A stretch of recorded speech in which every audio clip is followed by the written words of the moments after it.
Hello everybody, welcome to Ageless Rock. Today I'm going to continue Derinkuyu Underground City as part 2 of my presentation.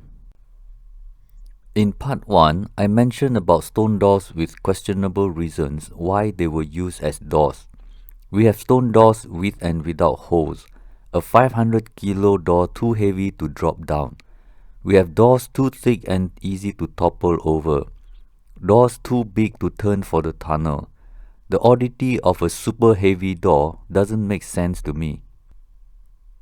If you have a door, you will definitely want a doorknob to open or close. Prevention from intruder is always by a lock mechanism. It is not logical to prevent intruders by having a super heavy stone door because the owner will also have difficulty opening it. At that time, they already have castles and palaces with thick wooden doors and door handles. Even more illogical is that it is more difficult to roll open than for enemies to just topple it with a stick.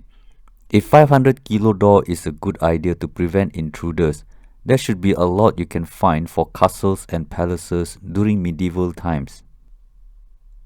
If circular stones are for doors, then what about the one in Dhamrajeswar temple in India, Ollantay Tambo in Peru, and Abydos in Egypt? They have no tunnel and no story. They all have one thing in common. They can only be found in mysterious megalithic sites.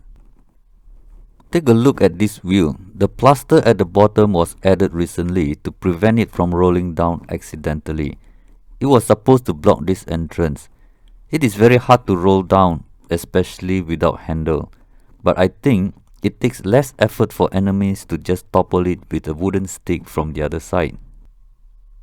But what bothers me more is the straight line that forms a triangle. It definitely looks like a straight cut by a machine no one has 2,500 years ago. The striations at the bottom is also a clue to a tool we don't have. This can only happen if we have raking tools where the gaps are even and consistent. This might look like a normal tunnel wall to most people. However, I think I see a tool that made straight lines.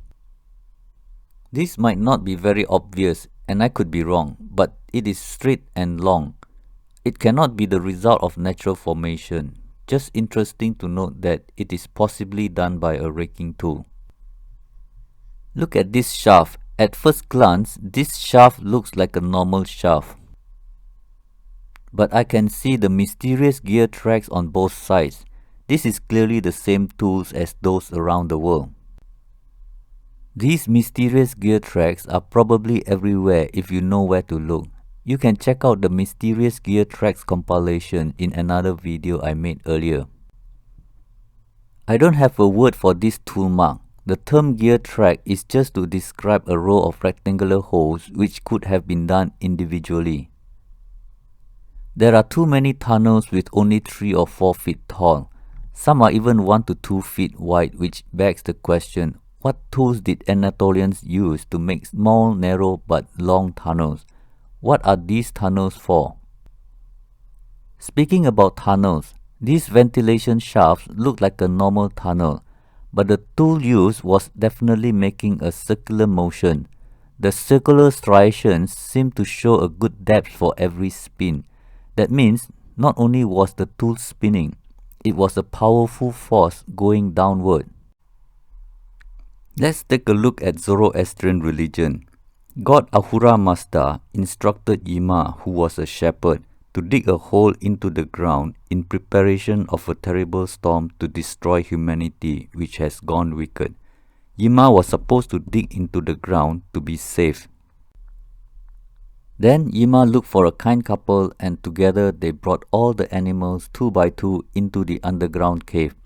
The winter storm came and lasted for 40 years. When the storm was over, the earth was repopulated. He was blessed with long life and lived up to 1,000 years old. This story should sound familiar to those who are familiar with Bible stories. Zoroastrian religion has a lot of stories similar to the Bible stories, but Derinkuyu's underground city enhances the belief that an advanced civilization saw the coming of Ice Age and told some people in advance. When the ice melted over a long period of time, the water will gush through some tunnels more than others and also created new tunnels. Could that be the reason why some of the walls of the tunnels are very smooth? I am not sure why these two rocks in the yellow box seem pretty smooth. Could it be from melting ice that caused water to flow like river over a very long period of time? Zoroastrianism predates Judaism and is believed by some to have evolved into Judaism.